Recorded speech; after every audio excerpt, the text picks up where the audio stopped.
How's it going, everybody? And welcome back to another edition of the Stupid Questions podcast. Today on the pod, we're going to be having a return round 2 with Jackson Laundry. If you remember, I had him back on in July 31st of 2023. So it's a year and a half ago. He was episode number thrice 3. So really cool to get to have him back on and just touch base. Obviously, I've gotten to know the RTS clan a little bit more over the years because I've gotten a little bit closer with, obviously, Nick coaching me for a while and getting to know Mark and Lisa and everybody. And it looks like I'm going to probably have to interview some other people. But anyway, with the growth of their team. But anyway, want to say that without further ado, this is Jackson. Hope you enjoy it, and I'll quit rambling on. Enjoy the episode. So prior to like last year, I guess you've probably been to Cozumel a few times for the race, but like how often do you go to Mexico? Usually once a year or so for a race or Yeah. more, whatever. Nice. Actually, I haven't raced there since I think the last time was 2023. I did what was it called? Cozumel, The or like one, in Mexico. no, I did a race. What was it? Cabo? Yeah, Cabo. Cabo, yeah. I've heard So they pay really well just like many, many years later. yeah.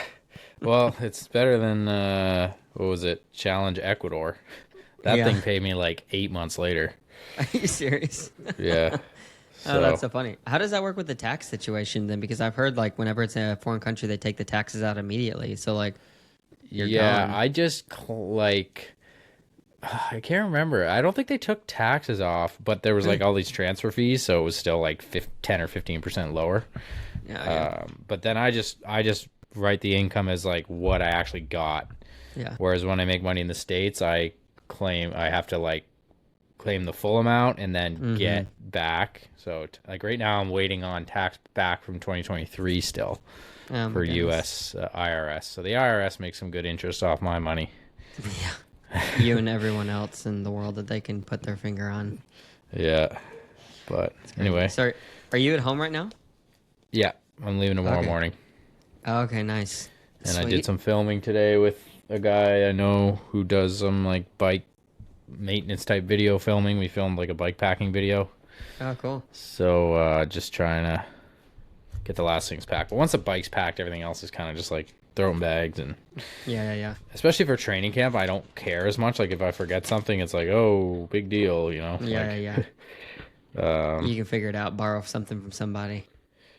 yeah, exactly. It's not Nice. too big a deal. And it's kind of just bring more than you need type of deal. And this airline is like up to 66 pounds for the bike. So I'm just putting a that's bunch of nice. extra nutrition and stuff in there. So Yeah. should be Sweet, all right. man. Yeah, how long are you going to be down there in Cozumel with the RTS camp? 10 days. Okay, So, nice. And yeah. then coming back home? 10 days, come back home like Sunday, whatever that is, 26th of Jan. And then, just home until South Africa full. Yeah, wow. Nice, man. Well, Yeah. I guess first thing I should say is thanks for coming back on. I was just looking at the date. So you were episode number 3 back in the Oh, look the at wee that. days. OG. I know, isn't that crazy? It's crazy Yeah. how fast time's gone. That was July 31st. It aired July 31st, 2023. Okay. So Yeah. year and a half. Year and a half, and here check-in you are. point. You've got the sweet upgraded mic. I guess this is for all of the guys who are hosting the RTS podcast. Yeah, we all have the same mic now. Just Yeah. Lisa just jumped in as a host. I saw that with the pink mic, right? So she's our first new permanent host. Yeah. Since we started it in 2020. So it's pretty cool. She's been fun to have on and part of the team, and we've wanted to bring her in for a bit. So glad we got her in. And now if I have to miss something, there's one extra person who can cover me, because I probably miss like a third of the episodes or so just from race travel. We all do. Yeah. And we don't want it to be like too strict. Yeah. It's good to have that flexibility. She's good on camera too. Obviously she does well in the limelight and is pretty entertaining, so it should be fun. Yeah, she has some good takes, so it'll be good to have her. Yeah. But let's jump in. We'll just take it? Do you want to mostly focus on stuff since the last episode, I assume? No, yeah, anything and everything. Yeah, we actually already started recording. I didn't know if you saw that or not, but Oh, cool. Hey, yeah. everyone. Welcome back. Yeah. So I do have a question, like, because you have been doing this podcast game longer than I have. Yeah. So I mean, what have you learned from just the different episodes? Obviously, it's a little bit different of a feel, but you guys do have on guests and you have different things you focus on. But what are some of the takeaways that you've picked up over the years of doing it for now 4 years, 5 Yeah, years? good question. Um, yeah, you learn little things from different people. It's a cool opportunity to talk to different people. We've been more doing a lot of episodes just us because we sort of just sort of looking at what episodes are successful and stuff, and like it's kind of hard to get guests all the time, as I'm sure you Mm-hmm. you know. It can be tough to line people up, but yeah, I think for me it's more just like you've got to talk about what you like, and Mm-hmm. that's because like we don't do it for money. Like we've had Yeah, a couple of little sponsors here and there for the podcast, but really it's more sure. just to grow the team brand and to give us something to to look forward to. Chat and triathlon once a week Yeah. is you know kind of what we want to do, and so yeah, we've kept it pretty laid back and just like what we like to do, and learned learn from that aspect of it, just like people we want to talk to, like we go for it. So we don't really follow too much of a strict script or anything, but Yeah, it's better that way, I think. yeah, and like for us, like I said, not really worrying about it as trying to make money. It makes it easy because like if you can't make it one week, you can't make it one week, and people kind of get it. But having three hosts is nice too, and now four, because it just, I think it changed for us. Like it works to change up the combos, like just as it works out. Like once in a while, all four of us will be available, but sometimes it'll be three, and sometimes it'll be two. Like, and Mm-hmm. there's different combinations, and the conversations sort of take a different tone with just the different personalities. So I think Mm-hmm. that's pretty neat that people like that. But yeah, I mean, we we're still trying to learn and grow too. Like we've been doing it for a long time, and we Sure. have consistently kind of grown in the number of listeners over the last 6 months, 8 months. It kind of like dwindled down a little bit, but like still was way higher than the previous year. So um, we're just trying to figure out what do people like, and like are there little things we can tweak Mm. without kind of like totally deviating from our sort of laid back style. Yeah, yeah, yeah. Yeah, so you guys don't, I mean, obviously it's the Real Triathlon podcast, so like that's always going to kind of be a piece of the topic of conversation. Is that going to be the aim and goal, you think? Yeah. Like the team, you mean? So for the podcast specifically, because like that's the name of it, and you were Yeah, talking yeah, about, you keep it laid back and whatnot. I didn't know if you yeah, wanted to like bring in other topics of conversation too, or yeah. I don't know. Like, you mean outside of the sport? Like, mm-hmm. yeah, we've sort of like done a little bit of stuff with like people who aren't triathletes, like a little bit into like running, and Yeah, obviously it's still triathlon, but we've done some like sort of off topic things, but we have our niche in what we know, yeah, and it's very triathlon specific, so yeah, yeah, we'll probably stick pretty closely with that for now, but maybe we'll expand out at some point, get bored of yeah, it. yeah, yeah, yeah. When was the first year that you were quote unquote a part of RTS as the team? The team, I believe, officially launched like 2021. I think the podcast actually started before the team. Yeah, yeah, yeah. So Garrick and Nick and I think Garrick came up with this suggestion of just like, hey guys, you want to start a podcast? And this was right before COVID was kind of Yeah, Berman. taking effect. We planned and started just before COVID, and then COVID hit, and then we're like, oh. So a lot of our early episodes are like, how do you deal with COVID? And like mentally, what do you do when you can't Yeah. race? Like, how do Can't get you to the pool. What are you train? gonna do?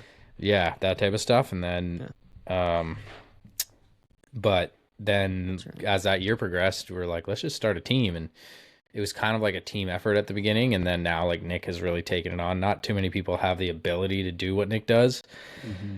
in terms of just like workload and managing a crazy number of different responsibilities and He's an people, and animal. Yeah. it's crazy to see. Like it's inspiring to me, honestly. Like I'm getting better as time goes on of doing more, getting Hmm. more efficient, getting more organized, and like yeah, he's just kind of a different beast.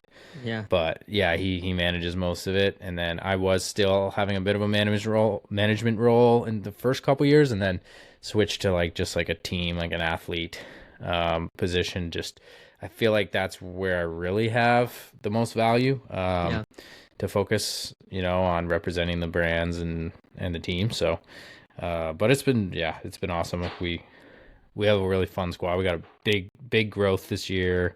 Yeah. We've got, just people want to be part of the vibe and the journey. And I think the one thing that maybe sets us a little bit apart, from, some of the other teams is like we are legitimately all like friends, and we kind of do it because it's fun, and Hmm. we find that there's value in that for us, even beyond just like what we can get from sponsors and stuff.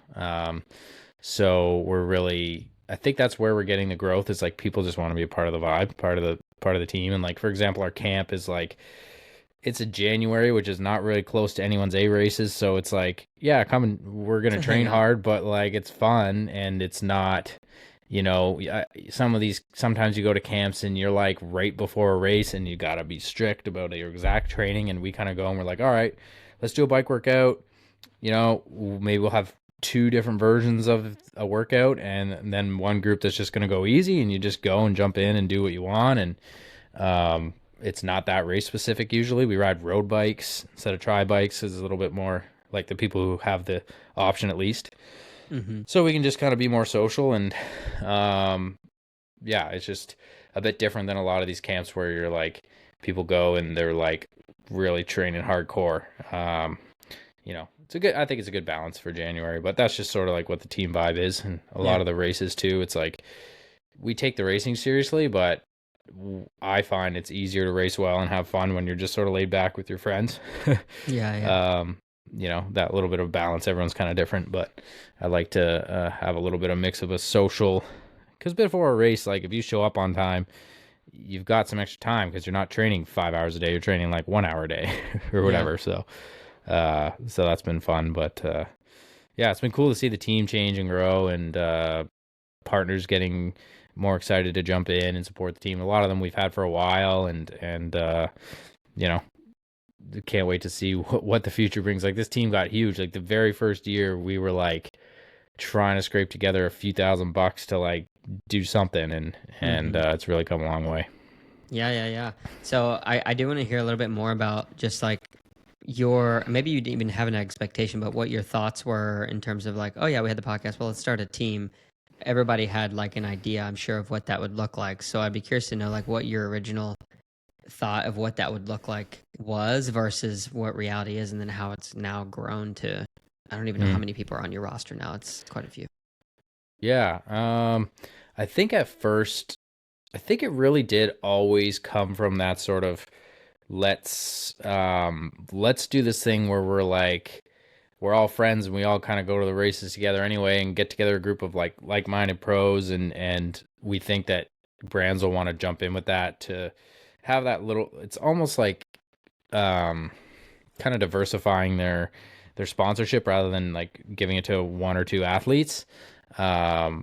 It can the pitch was kind of like, oh, we're selling sort of this fun team, and like we all kind of cover for each other, because like, let's say we have five on the team, you're Hmm. never gonna have all five have a great day or all five have a bad day. Like, somebody else picks up a good day, and they have a big story, and then somebody else is like, oh, it wasn't my day. Like, you kind of just have that overall story of the race that's not just like one person. Hmm. So we're like, yeah, if we think it's fun and we enjoy it, like, and the sponsors like the people on the squad, it'll bring them value and have more to offer than just one athlete. Because sometimes I think sponsors can be a little bit like, oh, one athlete's, it can be a bit of a risk, especially this was like 4 years ago, right? So Yeah.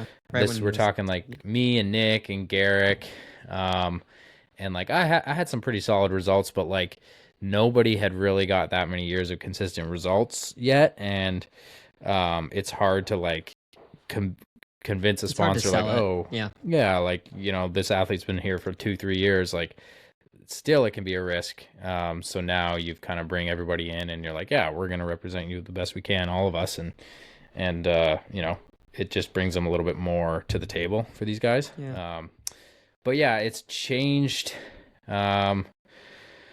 It just honestly, like, I don't think I was looking too far in advance. I'd be curious to talk to Nick and ask him, but he always kind of has bigger visions. I'm just kind of thinking 1 year at a time, and that's something that I'm trying to work on, is setting like better goals that are like a little bit further or like a little bit higher than what I maybe think I can even do.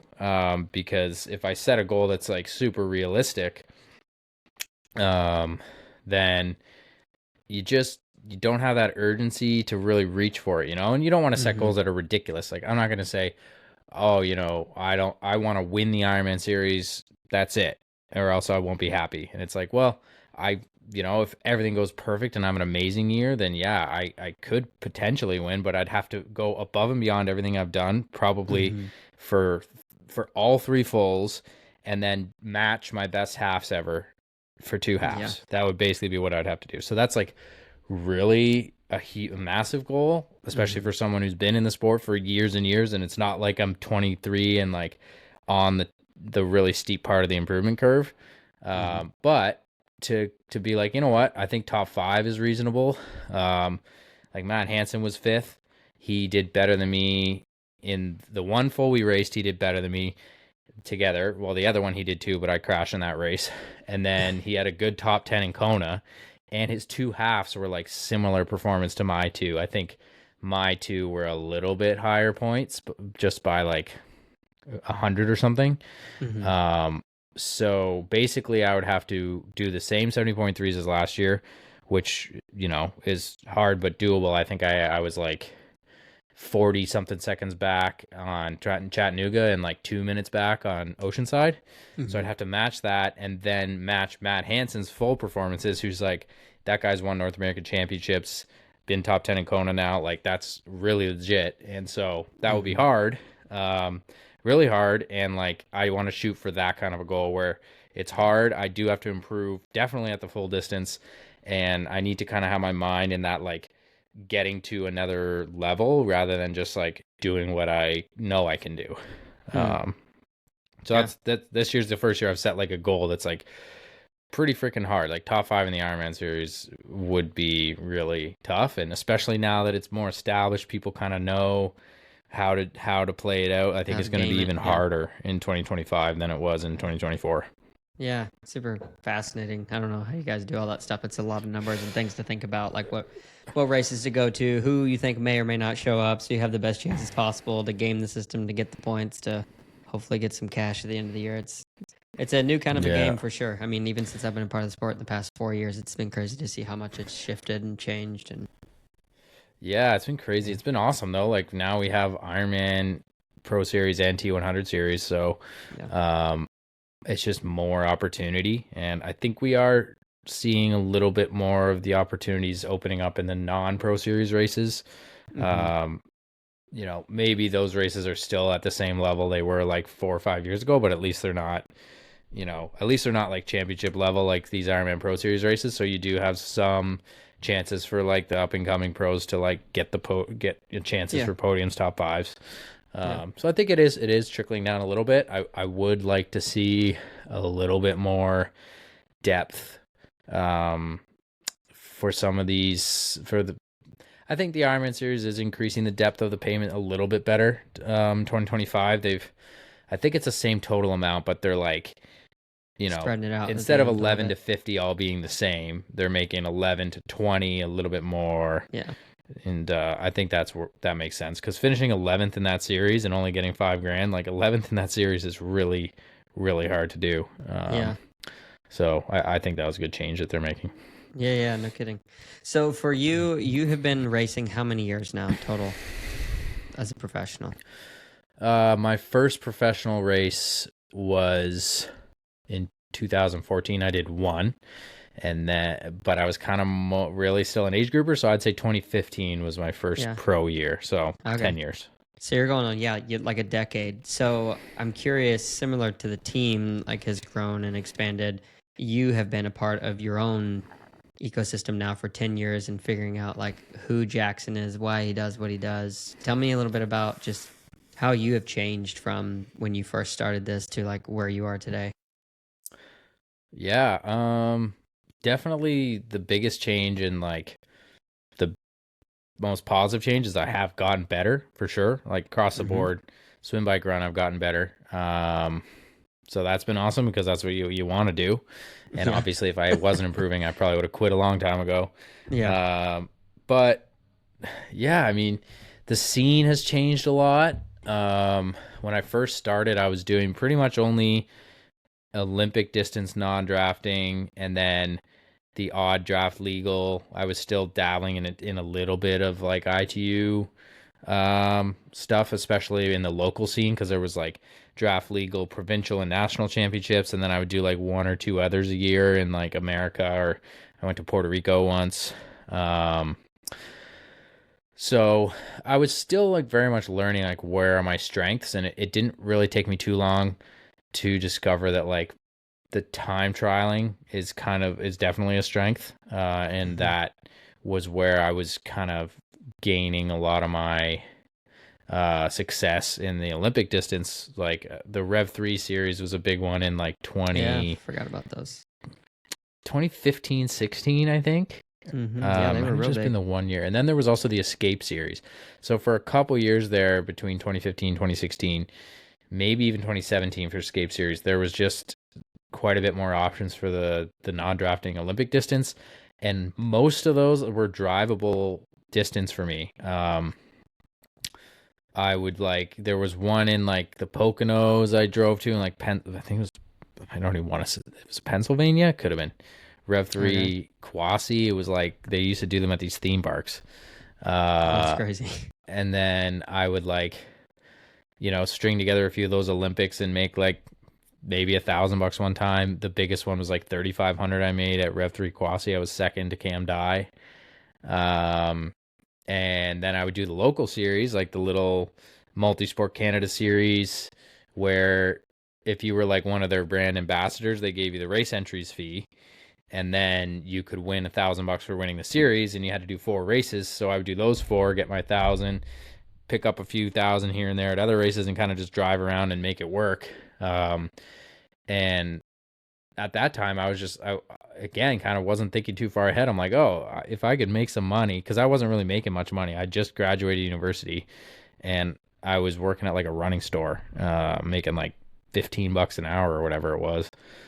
So Tough. not a living wage, and I was Yeah. working only like, I don't know, 10, 15 hours a week just so I could train Yeah, so more. you're making no money. Yeah, basically no money. So I was really scraping it together, and then like the scene kind of started shifting towards it looking like I gotta move long course, which was a move that made sense anyways.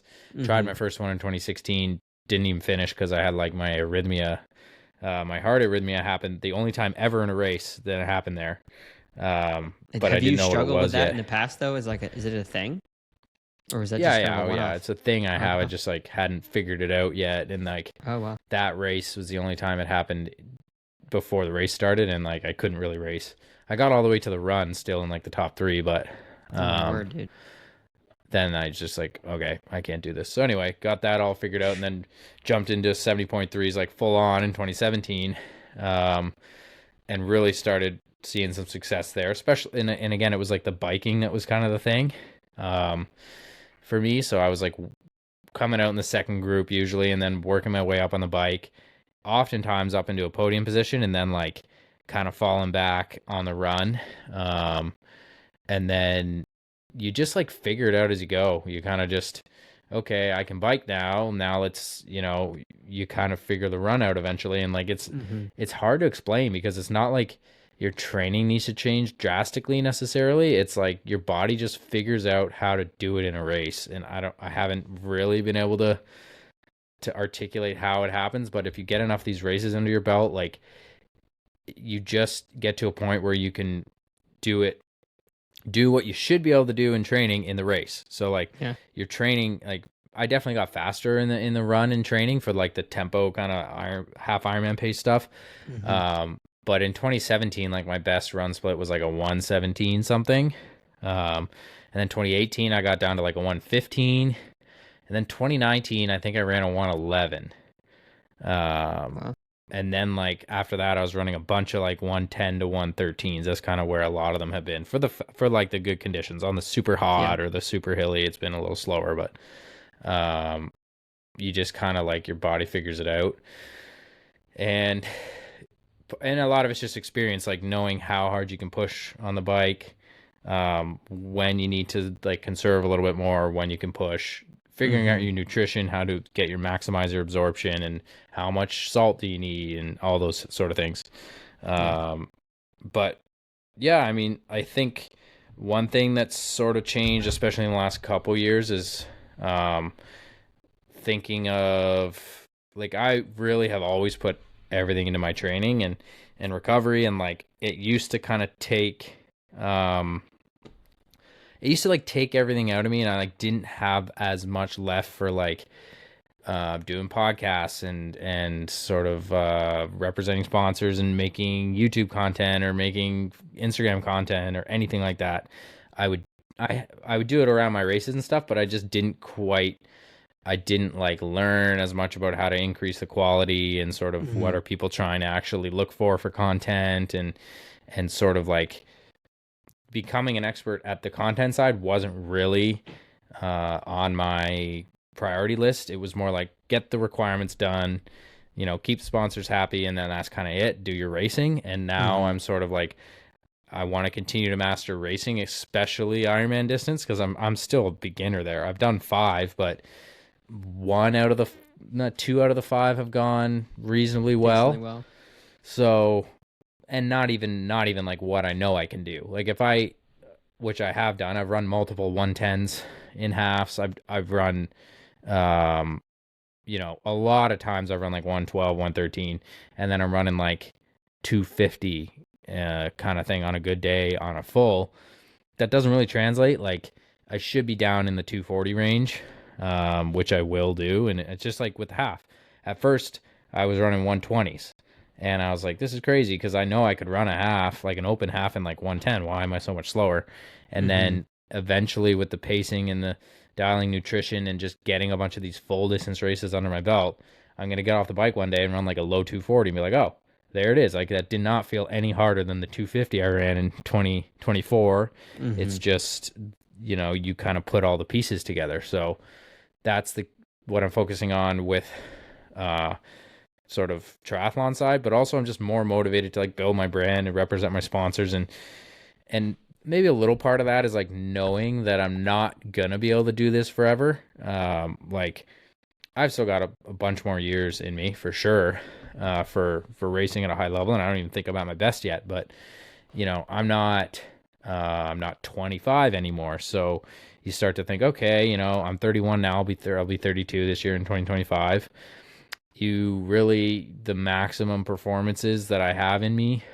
Some people are pushing it to like 40, but most people's best performances come by their mid 30s, and you can kind of push it into the late 30s, but you're not really going to get that much better after the next few years. So you want to get as Mm-hmm. good as you can, and really build that brand, and then like Hold on. master the content and master representing the brands, and representing the team, and creating YouTube content, and like building your knowledge in the sport.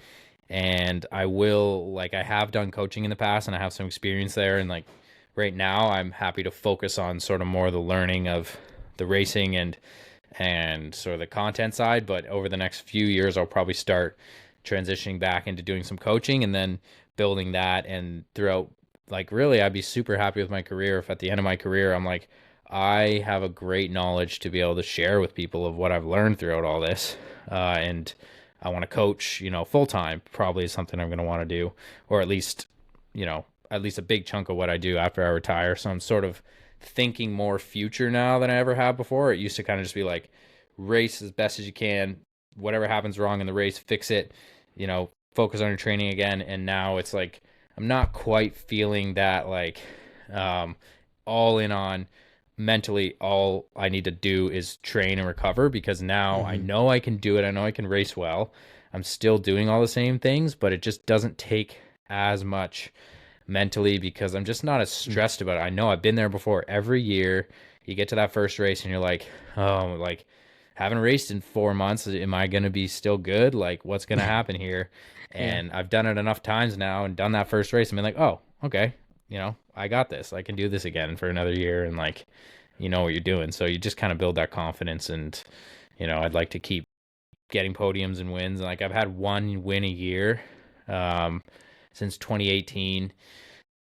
It's kind of funny. Every year I've won 170.3, except for 2020 when there was very few races. Yeah. But I had a second, and I won the Canadian Pro Tri Championship, which was like the only pro race that happened in Canada that year that me Yeah, I and remember that. Taylor organized, and we literally brought all the Canadian pros in. And like, unfortunately, a few of the draft legal athletes like had some issues with I think it was like a training camp or something, so they weren't able to come. So we didn't get like Tyler Mislachuk, but we got like Brent McMahon and Cody and myself and Taylor and a lot of the other, and a lot of really strong other draft legal athletes, like Charles Paquette was there. So yeah, I won that race, so maybe that's my one win for 2020. And Yeah. but it's getting harder because now you go to a race. And so 2024, the race I won was Michigan, 70.3. And you've got to beat like, you can't, like, my Gotta be very on top. first win ever was like Raleigh, 70.3. And I mean, the level's just higher. Like, at that performance wouldn't win a race anymore. I think I swam like, it was a weird race. It was like there was like one group on the swim, and then one guy was off the front. I don't know if you remember. Oh man, why am I blanking on his name right now? He finished If you don't second so remember, many I won't. times. Uh, it'll come to me. But anyway, he was off the front, and then I just kind of chased him down, put a minute into on the bike, and then we ran pretty similar, and I stayed ahead. But I biked like a 206 in Raleigh on like kind of a hilly course, but not really that, Mm-hmm. fairly fast course. Now it would be like we'd be going under 2 hours for sure. Like, a bunch of guys would go under 2 hours or right around 2 hours.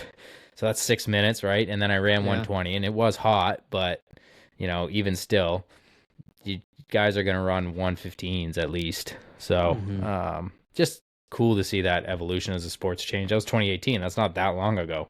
Yeah. It's Well, it depends really on who you developed. ask. You're getting pretty old. Yeah, I know, right? I'm like,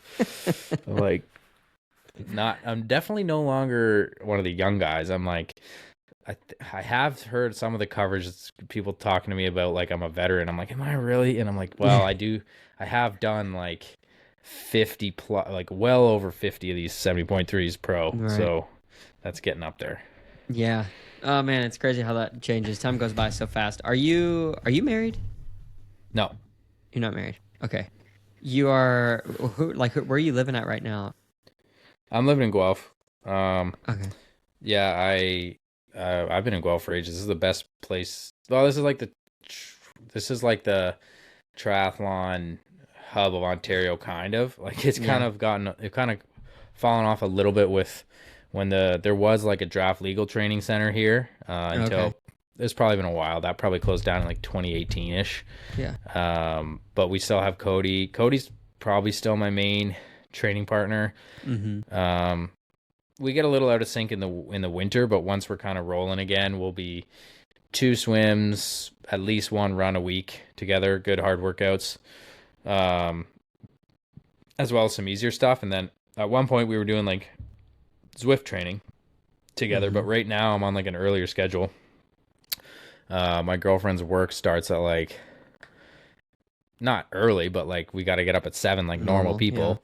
And I'm like, well, I should just get a proper sleep schedule. So it's been actually nice. Like, I think I just for years like, you want to prioritize sleep for sure, and my natural Sure. tendency is definitely to like be a bit more of a night owl. So I would usually end up in like the going to bed around 11 and getting up later kind of thing.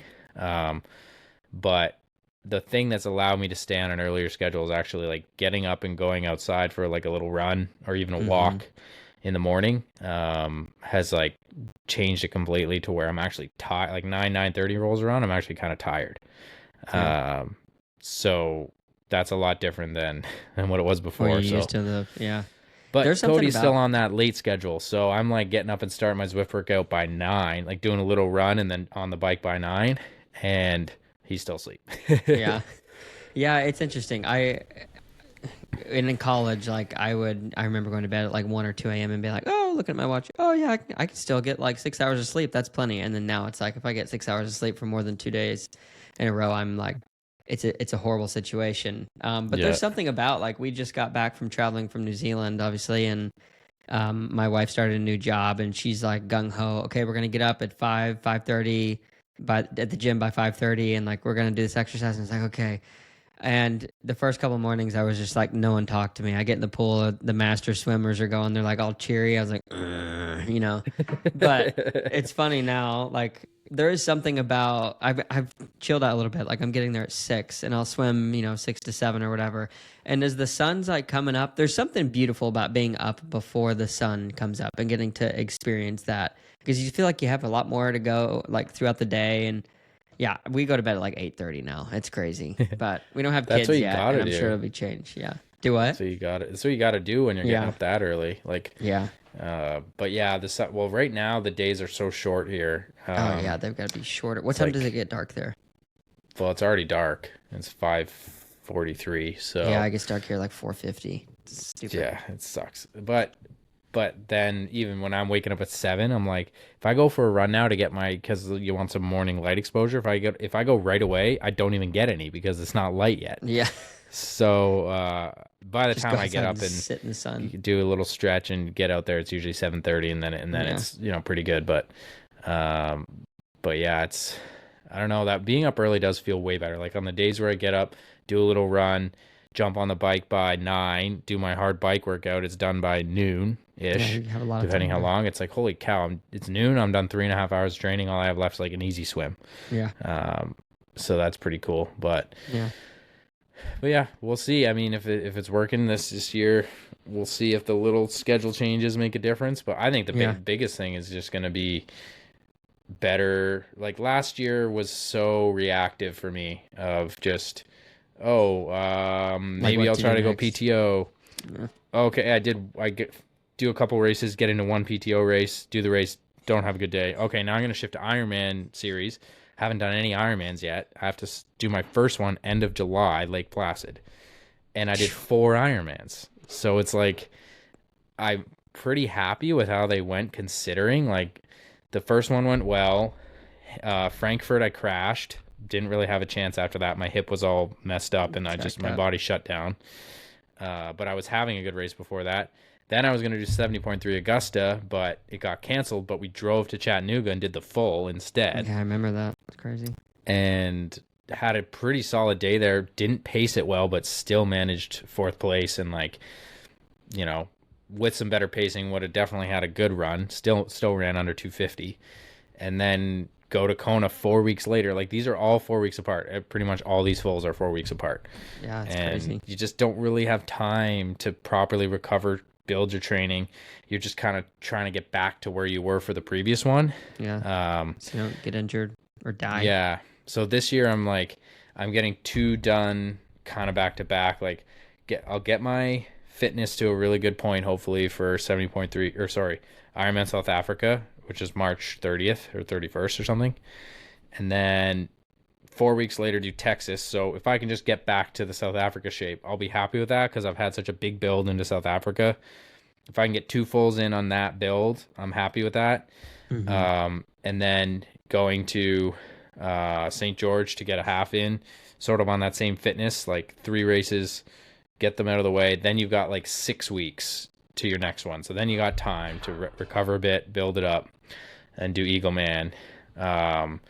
And then after Eagle Man is Lake Placid, I believe. Yeah. And then there's your series. There's three fulls and 2 halves. And then see if you need to make things up. Like because one of them probably won't go well, like one of each. One of the 70.3s, one of the fulls, like just by chances, like 2 out of 5 races might not go great. And then you got more opportunities later in the year if you want to like replace a score. And it just puts you in a way better position than doing your first full at the end of July. Now I'm getting them done earlier, so I'm not like trying to catch up in the series. Yeah. So earlier you were talking about like you just become more relaxed, I think in general in terms of racing for just because you have so much experience under your belt. It's interesting when you're just talking about like, 2 out of the 5 probably won't go super well. I feel like for me, I haven't raced professionally, but if I was like freshly getting into that, I would be pretty stressed out if I knew like statistically 20 or what is it? 40% of those Yeah. races are not going to go super well. Yeah. Like, or yeah. So Well, usually I are have you're just two a chilling it out? year. Usually I have about two a year that don't go well, two races. Um, so out of those 5, probably only one won't go well, but you account for 2 just to be like, all right, well, you don't Yeah. want to put pressure on yourself Yeah. too much. So yeah, I mean, part of it's also you're doing the series, right? Like I could show up at Texas, have a good day, and still be like, Christian Blumenfeld goes and beats me by 20 minutes, and I'm like, well, okay, like I had a good day and I was 20 minutes back, and then that's not Yeah. that much points. So you can't really, in terms of not a good day, it could mean an actual It good can mean a lot of performance. It just things. Yeah. doesn't get you what you need, or the dynamics Yeah. don't Yeah. play out. Like a fast swim pack, maybe I don't quite make it, and they like get together on the bike and just put tons of time into you. Sometimes there's flat courses, you get some motos that might benefit. Like you don't know, just the way Right. the winds go, things can really Change. change. And maybe I have a good bike, but I still lose 10 minutes. Something like that could happen. Like you just have to. Well, really, what I should do is make that freaking group, and that's There you that's go. hopefully what's going to happen. I am swimming a lot better right now than I was last year at this point in the year. So hopefully, I can continue to build that into. The swim is such a fickle thing, isn't it? Like you could be It swimming really great, is. and then 2 weeks later, you're like, "What the hell just happened?" Like, Yeah, yeah. You feel like a dead fish in the water. I'm curious, really quick, before I have 2 questions, but the first one is around swimming. So, especially in the off season when you don't have a race necessarily coming up, like how do you judge if you're quote unquote swimming well? Are you doing like a TT, 1,000 yard or 500 yard TT, or is it just like I feel good in the water and my heart rate's controlled and I'm swimming quick? Like, what does that actually mean? so you really have to take into account where are you in your fitness. So right now, pretty far away from any kind of race fitness still. But so I would say from when your last race is, like for me, my last race was late October. November, I'm not even like a barely training. So any swimming I'm doing, I'm really trying to work on technique. Didn't look at any times, didn't even really do any hard swims. December comes around, you start doing a little bit of hard stuff, but really for me, still focusing on technique. Like it's more building up the harder intensity, to like just the amount you can do and still maintain your good technique. And this is where I've gone wrong a couple times, where like I build the intensity too quick and my technique just falls apart, because Mm-hmm. swimming is so technical that you have to kind of allow your fitness to build with Technical only to ability. the amount where you can hold the good form. So for me, that I've really done well this year at doing that, I feel like, so far. And part of that is that I finished my season earlier than normal. Mm-hmm. So I had the time to really work on it and actually get some video and see some improvements in the video, which my stroke hasn't really changed for years. And this is the first time looking at it that you can see what I've been working on has been improving. Translating, yeah. Translating to looking better doesn't Mm-hmm. necessarily mean faster. And then from there, you just kind of, as you build into workouts, like keeping in mind where your fitness is. So like, for example, the other, for me, like I tend to gain the most from like workouts you do a lot. I don't, I did do a time trial last year in February and was happy. Like I got down to, it was like 17:43 for 1,500. Um, and that was my best time ever. And it was like faster than I thought I could go.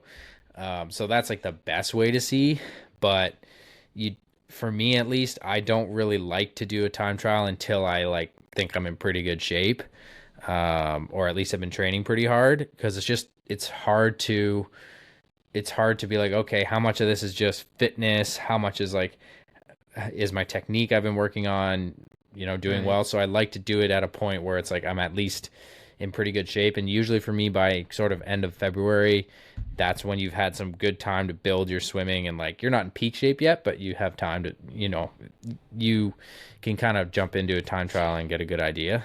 But I gain more from like the workouts, like the 400s, the 200s, the 100s that you do time and time again, and like knowing on average how are they going, because you don't really want to base too much off of one day. Mm-hmm.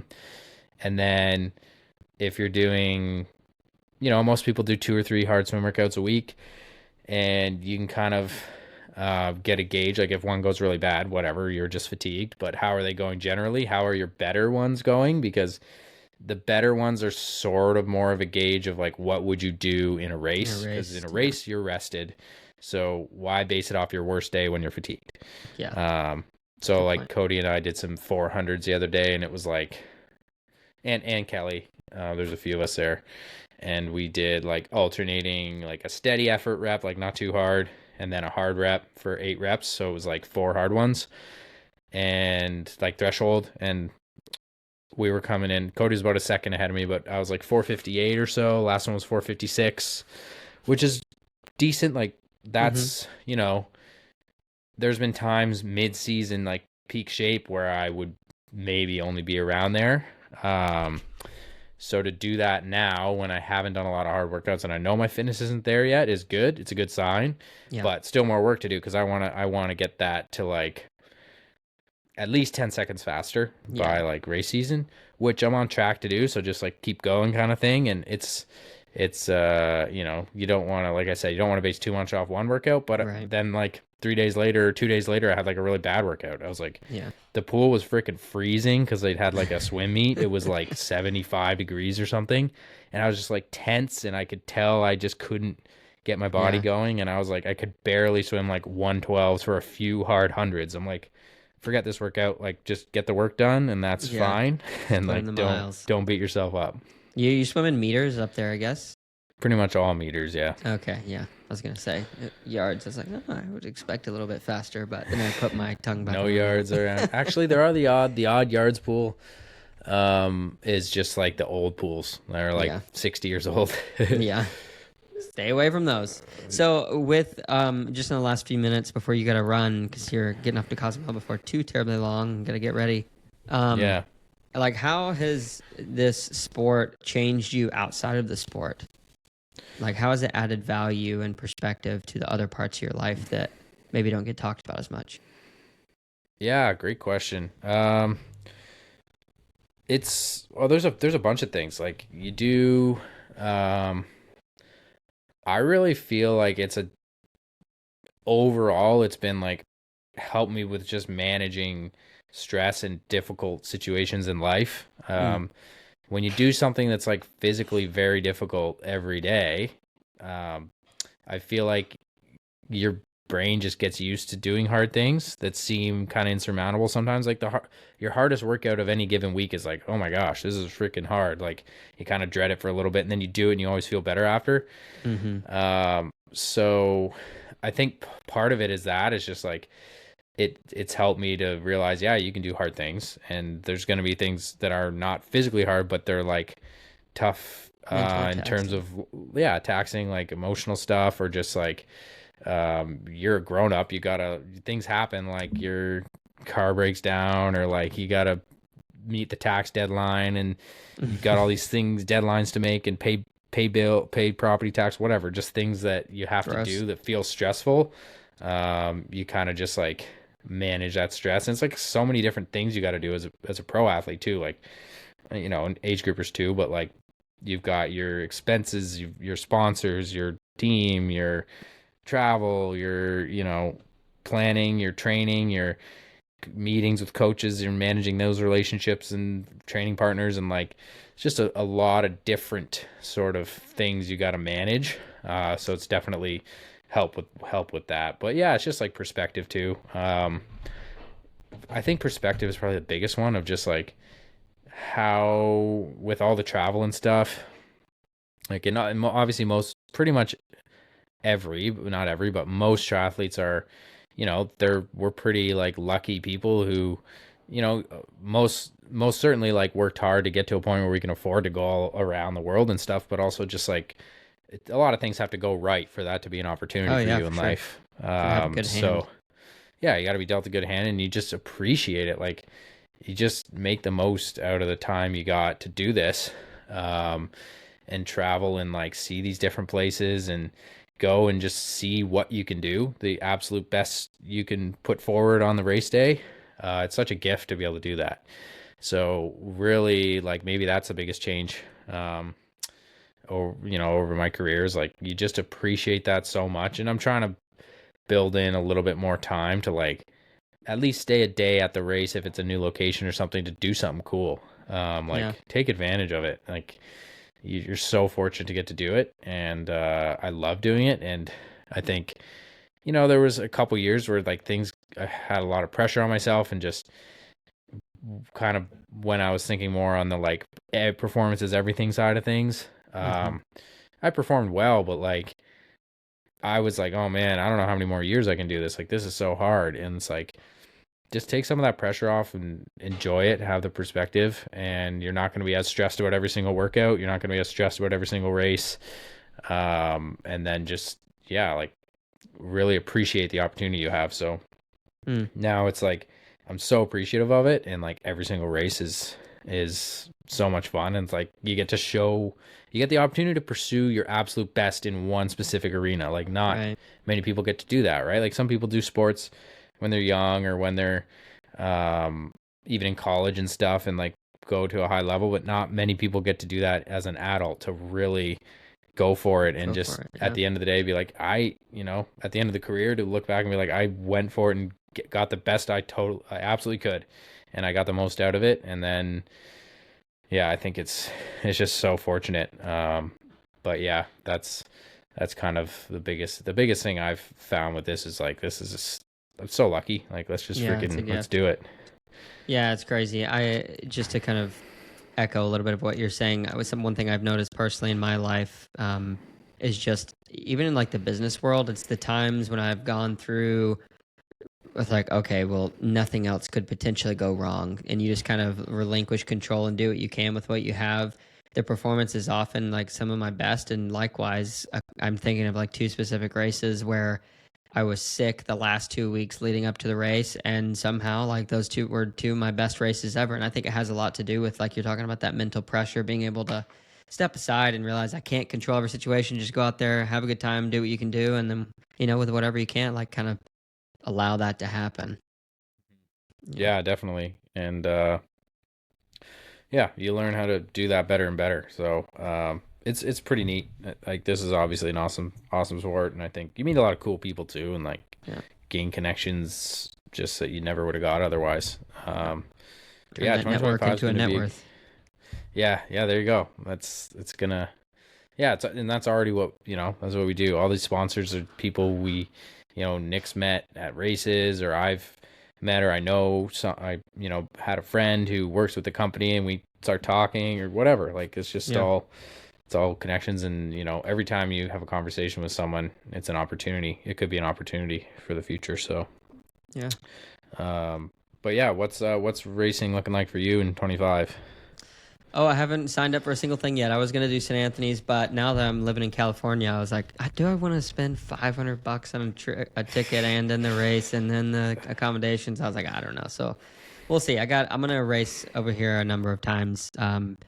Probably do like Santa Cruz. I think I'm gonna do maybe Idaho. There's one up in Washington I was looking at. So I don't really know yet. I'm gonna go see Mark because they're relatively close in Tucson, and go spend a week with them just because it's like Hmm. easy to drive over there. And obviously I'd sleep on his floor, so that'll be super cheap. So that's kind of the thing I'm looking forward to first, and then Nice. hopefully in 2026 come down to the RTS camp if you guys are doing it again. Yeah, man, we will. But That's awesome. yeah. Um, where in California did you go? Not where the fires are? No, we are in the far red Republican north of California. We're Oh, in okay. Redding. So I'm like 4.5 Ready. hours south of Bend, Oregon. Okay. Yeah. Yeah, right near Mount Shasta, about 40 minutes. It's gorgeous. I'll have to send you some pictures. We just moved Sweet, man. here on October. We're here for 4 weeks, and then we went east and then went to New Zealand. So we're just now getting kind of settled into the California gas prices and all that other Mm. stuff. Yeah. Yeah, why would you move there if you're trying to Yeah, exactly. work? So Yeah. my wife, yeah, she graduated in last May as a nurse practitioner, and we were Mm, looking at different stuff. Actually, in Bend, this company flew us out to come check out a job out there, part of a hospital system. We didn't feel right about it, but this fellowship program that had told her no asked her if she would reconsider just joining late. So we decided to come out here, and she likes the people. She just started. This is her second full week, but like the only other fellowship student is around her age. They get along super well. So nice. it's a good fit. Yeah. We wanted an adventure out west. We'll probably go back east at some point, but yeah. There you go. Maybe Canada. We'll see where America goes in the next 8 Yeah. years. Yeah. Well, I Yeah. mean, if you're complaining about taxes in California. Probably not gonna like it up in Canada. Yeah. Yeah. Cool, man. Although gas prices are pretty similar, I think. So you might be. Yeah. Yeah, we'll see. We'll have to go electric or something. Yeah. But dude, let me ask you just one final question and then I'll let you go. What do you want your legacy to be as you get older? I mean, we're both in our 30s now, and before we know it, Mm. one lifetime away from 60 and two lifetimes away probably from saying sayonara to this part of the world. So, Mm. what do you think you want your legacy to be? Yeah. Great question. I think more than um more than the performances, like obviously it'd be great if some of it is like, oh my gosh, like, you had this many Jackson was so wins and this fast. many podiums, and I think that is a testament to the hard work, but a lot of it I think is like I just want to show people like you can get so much further than you think. Like I really, obviously as a pro athlete, I'm lucky I have a certain degree of talent that allows me to be able to perform at the level I do. Um, but like it was never, when I first started in the sport, and I came, really my main start was when I came to Guelph in for university. And I didn't even really start training in first year. First year, I just kind of did the first year thing and didn't do triathlon much. And then in second year, I joined this team that I'm still part of. It's been a long time. And I'm like swimming in the pool. Like I've done triathlon for years now, and I've trained every summer and, pushed myself hard and qualified for age group world champs and stuff. And I'm in the pool and swimming with the local guys who have done the sport for a while. And there's like, you know, age group athletes in their, I think, definitely well into their 40s, like lapping me on the pool, like just crushing me. Like I was just not fast. Um, and obviously I improved quite a bit fairly quickly, but one of these local guys was like, his name's Mike Hay. He's done a bunch of stuff. He's been a pro in the past and he's in his 50s now, but he, I still know him and he's a friend of mine and we train together here and there. But, he, we chatted and he was, he gives me advice and stuff like that, and just sort of you get to know him a little bit. And then years later you go back and he's like, man, when you came to Guelph and started training and like you said you wanted to, start racing pro and stuff, he was like, he's thinking to himself, you've got to be a blue collar athlete. Like this is when the National Training Center was here for ITU athletes. They were all like so much better than me across the board, swim, bike, and run for years. Like for the first few years I was here, like I got to pretty quickly, I could like hold my own and even push those guys on the bike, but the swim, they all crushed me. The run, they all crushed me. And it's not like I was this phenom talent. Like the first year I went with my coach to, or the first year I was with James, like in the spring, I joined him in the fall. So the next spring I started doing some running races and I'm running like 16:30 for 5K. And I was like 21 years old. Like it's not like I was a young kid, and it's like that's pretty solid. But the Brownlees, when they were that age, were running Yeah. like 14 minutes and stuff, right? So you don't have to be the absolute best to just go so much better, or get so much better, and improve so much, and learn so much about yourself, and get a huge amount out of the sport. And that, I think that applies to everything in life. Like it's just given me so much confidence that like whatever I go do after this sport, and this applies to anybody, there's going to be people who start off and they're better like from the beginning than you, Mm. but you don't have to let that discourage you or define what you think you can achieve in it. So I want to show people like you work hard and you work smart. You learn about yourself. You learn from people. You never assume that you know better or that you know Mm-hmm. everything. You always have an opportunity to learn and get better and better and better, and you will. And that's, I think that's the one thing I've done well in my career, and I still want to continue to improve at is just learning from people and continuing to get better based off learning from myself and what works for me. And that kind of balance of like, you need a little bit of ego of knowing, oh, I know what works for me, but Mm-hmm. also I know I don't know everything. And I need to always be open-minded to like different ideas that could help.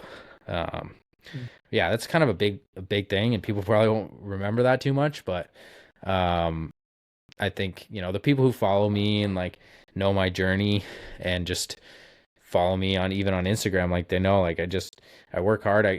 Every once in a while I run past an Olympian with a mile to go in the race. Every once in a while being once in my career to win the race. So I love the working man can, like sort of the blue collar athlete can get the job done, and like that can be you. And some of you guys Yeah. are going to be like crazy talented, and maybe you are from the beginning, but you can't get everywhere on talent, and we've seen that so many times. So Mm, you just you got to keep working and just get the best out of it you can. yeah. Well, when you pass away, hopefully I'm still alive, and I will Yeah. take this and inscribe it and put it as your epitaph. Yeah, We'll just have digital gravestones by then, so we'll have oh something yeah. really special to Oh put up yeah, there we could for you. just put this video up. Exactly. Just playing on the screen there. Yeah, that'd be sick, wouldn't it?